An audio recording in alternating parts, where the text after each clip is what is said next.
एकापेक्षा ना मी जीवच देते.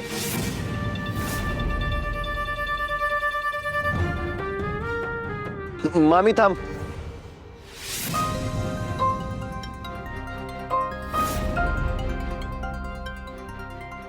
गाडीत बस आणि माझ्यासोबत घरी चल.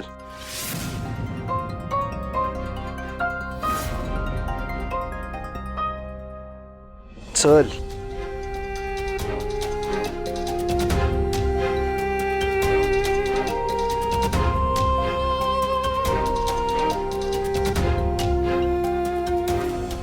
सगळी नाटक आहेत नुसती, सुधारणार नाहीत.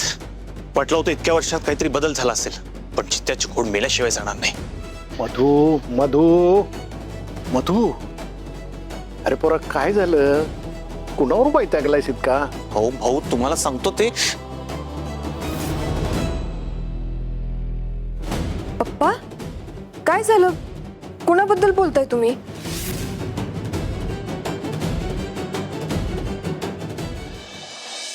हे सगळे माझे मित्र, सगळ्याच भेटतील असं वाटलं होतं, पण कोणाचा काही पत्ताच नाही. कुठं गायब झालेत काय माहिती.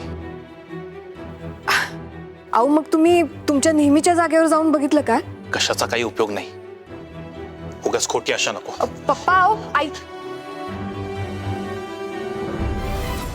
हे असं आहे या पोराचं. आता हे असंच करीत राहणार. स्वतःला रूम मध्ये बंद करून घेतलंय, दिवसभर चिडचिड करीत राहणार. असं काय होणार आहे देवालाच ठाऊक. भाऊ मला माहिती पप्पांचा मूड कसा ठीक करायचा.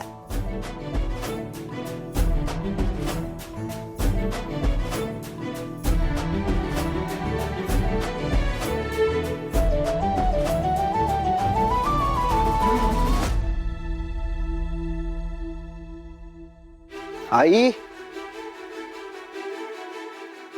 आलास तू? बरं झालं, एक काम होतं म्हणून बोलवलं होतं. एकच मिनिट. या.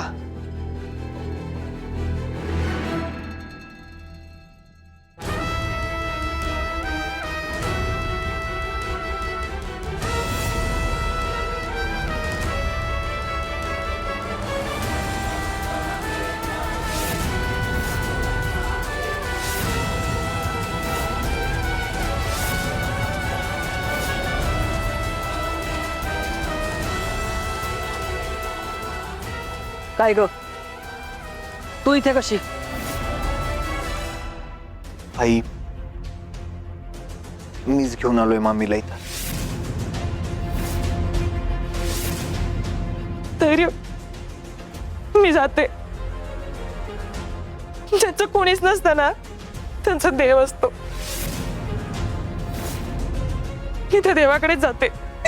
मामी बस.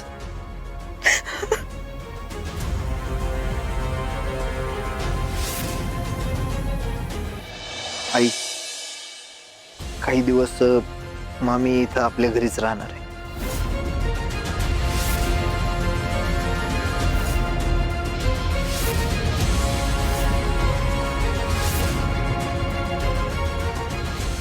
काय? आम्ही इथे थांबणार आहे? काय डोकं बिकं फिरलंय का तुझं? हिच्या पुरीनं केलेला कांड कमी होता म्हणून तू हिला पण घेऊन आलास? भास्कर अरे एकदा ऐकून तर घे की माझं. काही ऐकायची गरज नाही आम्हाला. बरोबर बोलतोय तो. हिला जिथे कुठे जायचं ना तिकडे जाऊ दे. आपल्याला त्याच्याशी काही घेणं देणं नाहीये. मुळात ही बाईच मला इथे नकोय. आई अगं सुसाईड करायला निघाली होती ती. कसं बस तिला समजावून घेऊन आलो इथं. अवस्था तर बघ की तिची. तिची अवस्था तिच्या मुलीमुळे झाली ना, आपल्यामुळे नाही. मग त्यात तिची काय चूक आहे? आई प्लीज ऐक माझं. जोपर्यंत इरा बरी होत नाही ना तोपर्यंत मामीला राहू दे तिथंच.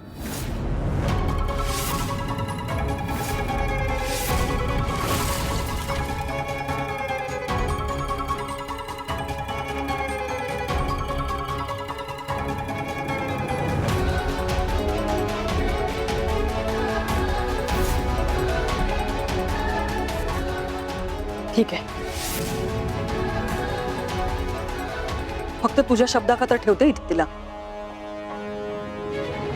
आई तू काय बोलतेस कळतंय का तुला? हा मी विचार करूनच बोलते. हिच्या मुलीने जरी माणुसकी सोडली असते ना तरी अजून आपण नाही सोडले. धैर्य,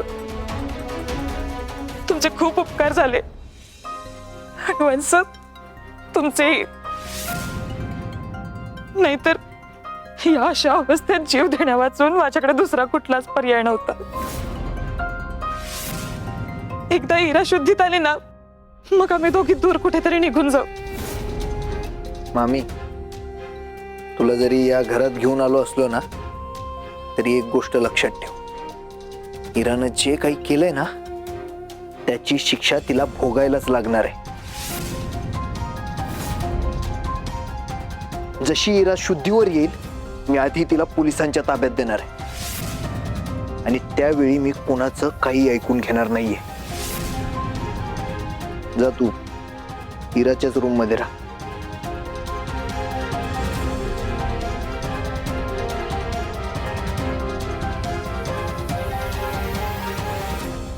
करा काय करायचे ते.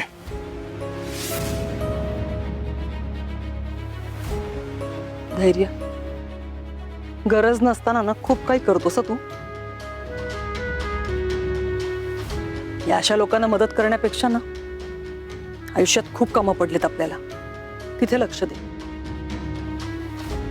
असो, मी ट्रॅव्हल एजंटला बोलावून घेतलं होतं म्हणून तुला बोलवलं. तू वेगळंच वादळ घरात घेऊन आलायस. ट्रॅव्हल एजंट कशासाठी? कशासाठी म्हणजे? अरे लग्नाला किती दिवस झाले तुमच्या, तुम्ही दोघं कुठे बाहेर फिरायला पण नाही गेलात म्हणून त्याला बोलवलंय. हे बघ, त्याच्याकडे चांगले चांगले पॅकेज आहेत. एक छान सिलेक्ट करा आणि 8-15 दिवस छान फिरून या. आता आई अगं पण मी काही ऐकणार नाहीये. चल चल म्हटलं ना. नमस्कार सर. नमस्कार मॅम. नमस्कार, बस. सर मी प्रथमेश टूर्स अँड ट्रॅव्हल्स कडून आलेलो आहे. तुम्ही अगदी योग्य ट्रॅव्हल्स कंपनी निवडलेली आहे सर. जसं की तुम्ही पाहू शकता आमच्याकडे भरपूर सारे ऑप्शन्स आहेत. यामध्ये तुम्ही बघू शकता सर,